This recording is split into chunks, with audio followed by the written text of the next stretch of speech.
Let's go. Hello and welcome to the first lesson in a GCSE revision series on A Christmas Carol by Charles Dickens. We're going to be covering a lot of things over the next roughly 10 weeks of this course.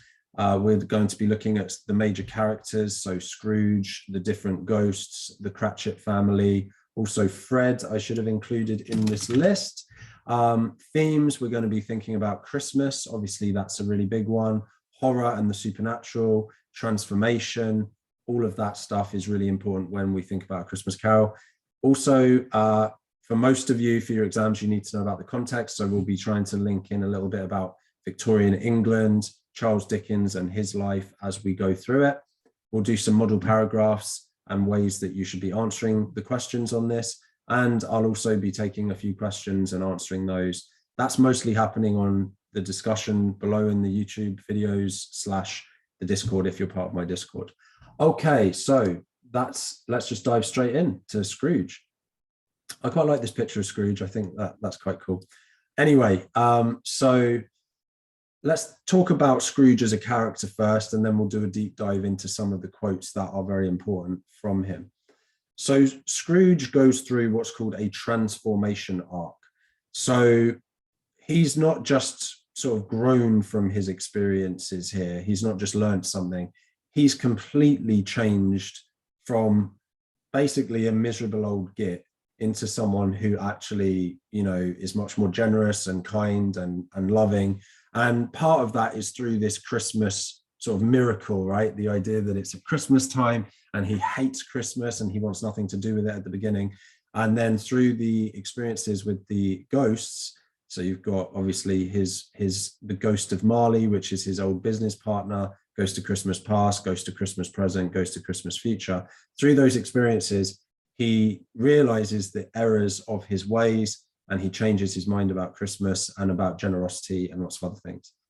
So this story is meant to be kind of uplifting.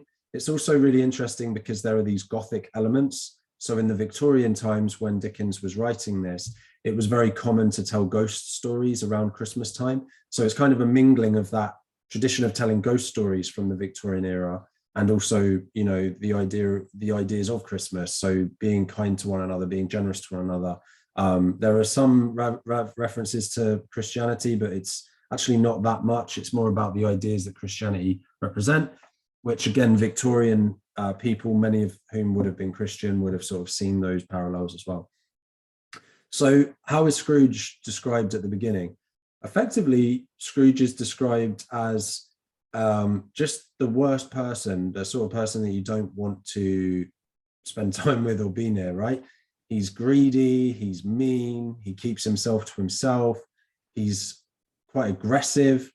For example, early on in the novella, a caroller, a young boy, comes to sing Christmas carols at Scrooge's counting house, his business, his shop.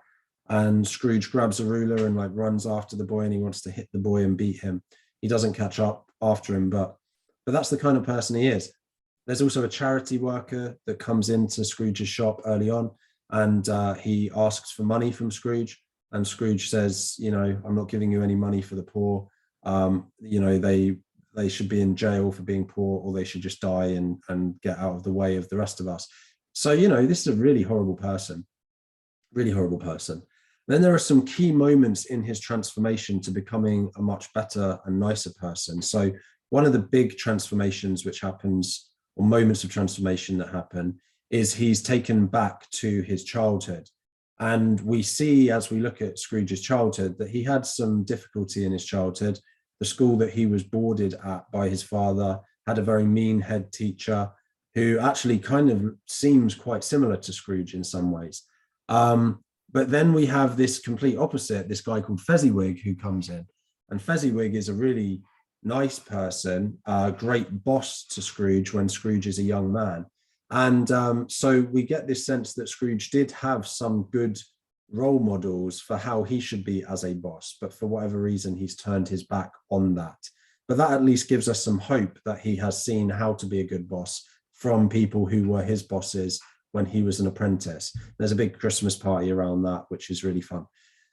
Then we see that he gets broken up with his fiance, and he break up because basically his fiance says you've become really greedy and you're just not the same man that I fell in love with. And she even says, I don't think you'd even want to be with someone like me anymore because all you're obsessed with is money.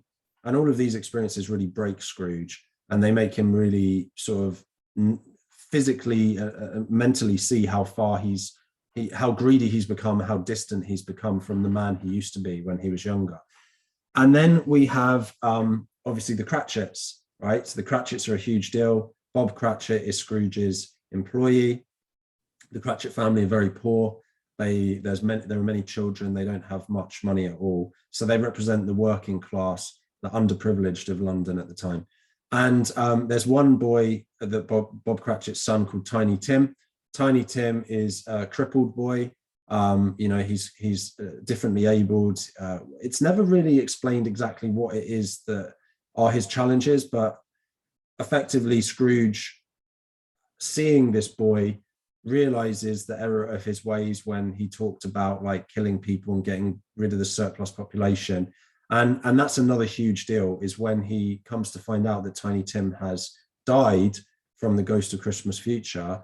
He can't stand it. He hates this. So he comes to realize that his actions actually do impact what happens to other people, and it really affects him.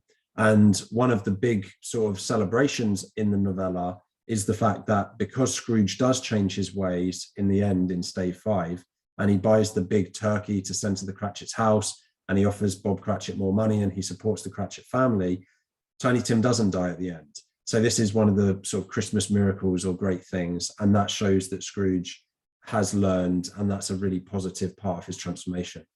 Okay, so one final thing I should say about Scrooge, actually, another big part of it. So Scrooge had a younger sister, and his sister sadly has died, but she had a son called Fred. So at the beginning of the novella, Fred comes to Scrooge and is asking Scrooge to come for Christmas dinner. And at this point, Scrooge is an old git. Like I said, he's like, bah, humbug, Christmas is a terrible time. I don't want anything to do with Christmas, blah, blah, blah. Fred is really nice and courteous about it. He says, well, if you change your mind, you're always welcome with us for Christmas.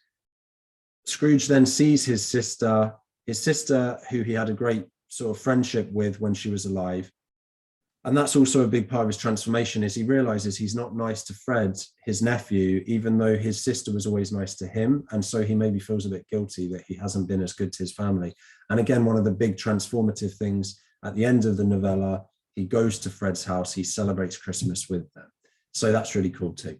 So let's dive into some quotes together. So as always, these quotes are in a bit of a random order. I don't like to just go from beginning to end, because I think it's important for you to be able to work out where quotes go together for your essays. You need to be able to put quotes from stave 1 with quotes from stave 5, but you also need to put quotes from stave 4 with stave 2 and stave 3 with stave 5, and all of that stuff to have a really good understanding of the novella. I will honor Christmas in my heart and try to keep it all the year. I will live in the past, the present, and the future. So this is in stave 4. I'll probably know where all of the quotes are in terms of staves. So this is stave 4. And this is when he is desperately pleading with the spirit of, or the ghost of Christmas future. He realizes here, it's a desperate tone, it shows sort of transformation, because he realizes that what he has done is actually really negatively impacting the world. And he realizes also that if he doesn't change his ways, he's going to end up like the ghost of Marley, covered in these chains forever, which is, I suppose, the way that the novella talks about hell, or an idea of hell. So this is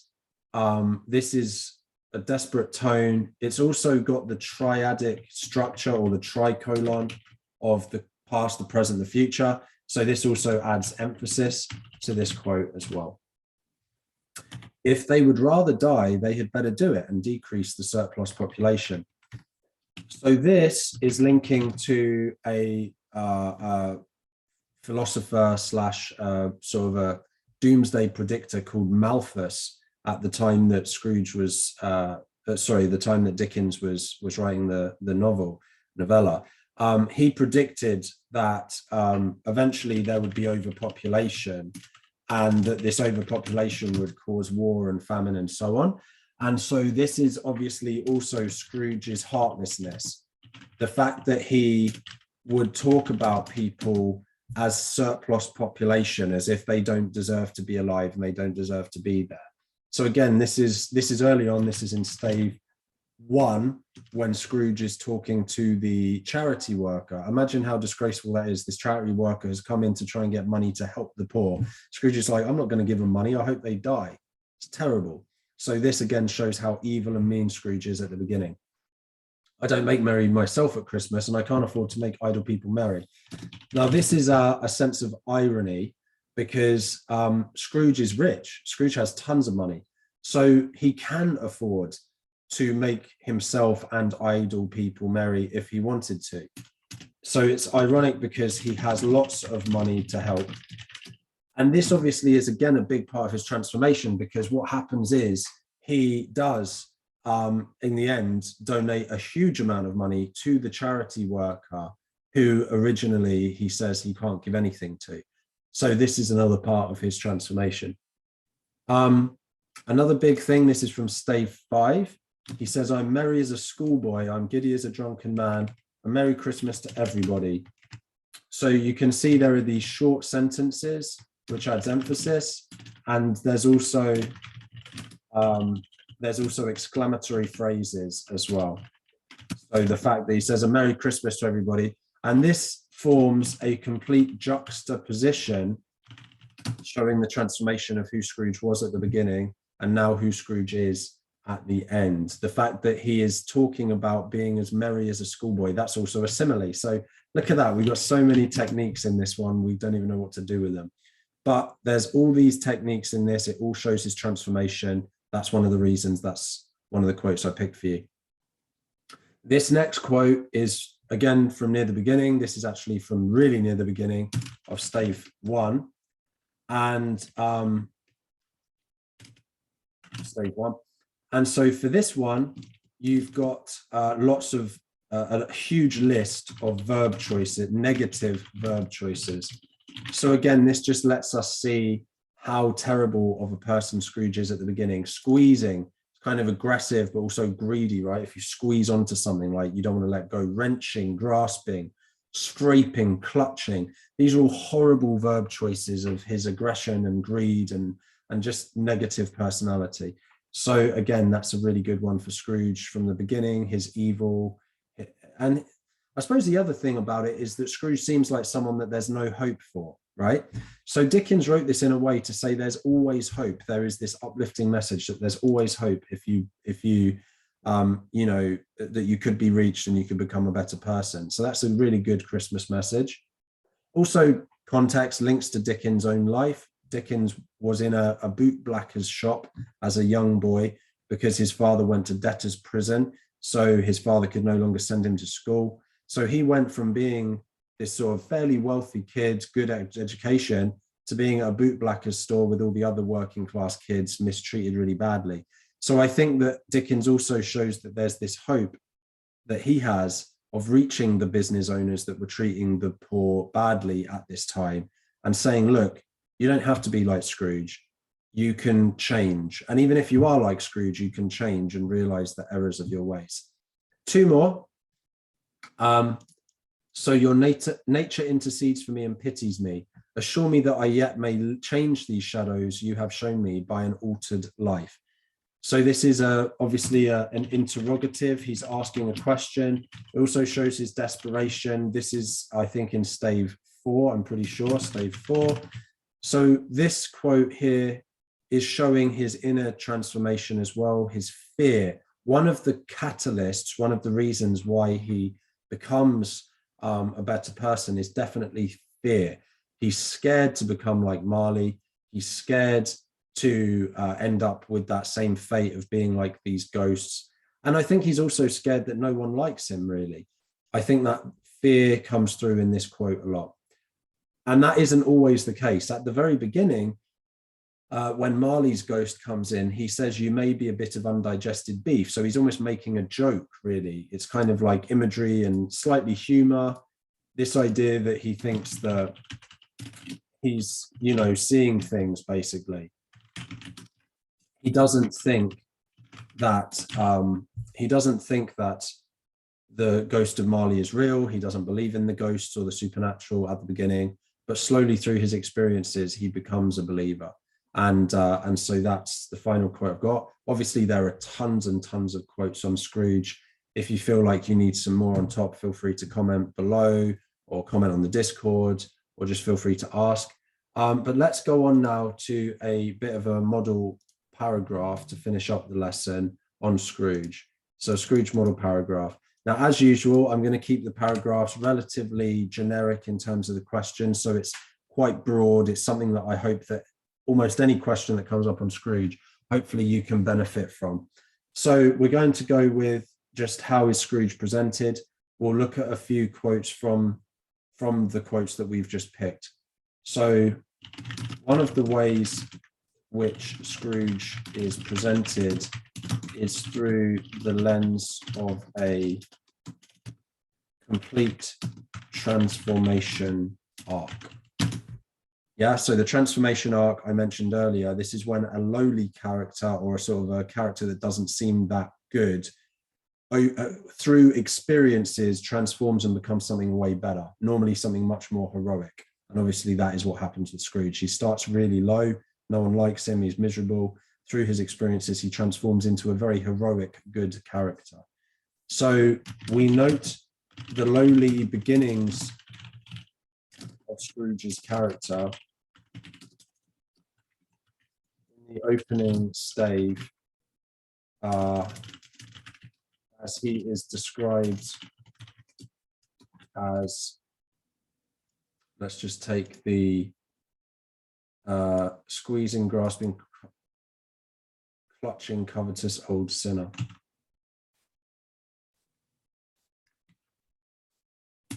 A squeezing, wrenching, grasping, scraping, clutching, covetous old sinner. Through this list of negative verb choices, we note Scrooge's greed through words like clutching, which suggest that he keeps hold of things once he has them, as well as his sort of aggression through words such as scraping, which have connotations of pain. However, by the end of the novella, Scrooge declares, "I am as giddy as a schoolboy." The simile in this phrase implies a complete change in Scrooge for the better, since schoolboys are younger people, usually more enthusiastic about life and about holidays such as Christmas. The word giddy also conveys excitement from Scrooge about the Christmas season now, a complete change from the beginning. As the reader, we feel joy and relief that Scrooge has learned the errors of his ways. This is significant because in Victorian England, many factory owners were very cruel to their to their workers. And so Scrooge represents a better choice for those people and a hope for the future. Okay, good. So as always, we have point at the beginning. So this time it's the fact that Scrooge transforms. Evidence. Now, when you're doing transformation, you're going to need more than one piece of evidence usually to show that change. So we did something from early on in stave 1, then we did something from later on in stave 5. We went through the techniques, of course. We talked about the negative verb choices and that we explained their effects. Then we went through the simile and we explained the effect of that. And finally, we wrapped it up with some reader response and some context. This is a model paragraph for if you're talking about Ebenezer Scrooge in A Christmas Carol. And ultimately, I think that's everything that I want to cover about Scrooge. So if you have any questions, any comments, feel free to, as I say, comment below, add anything to Discord that you can join. Other than that, great work today, and I'll see you in the next one.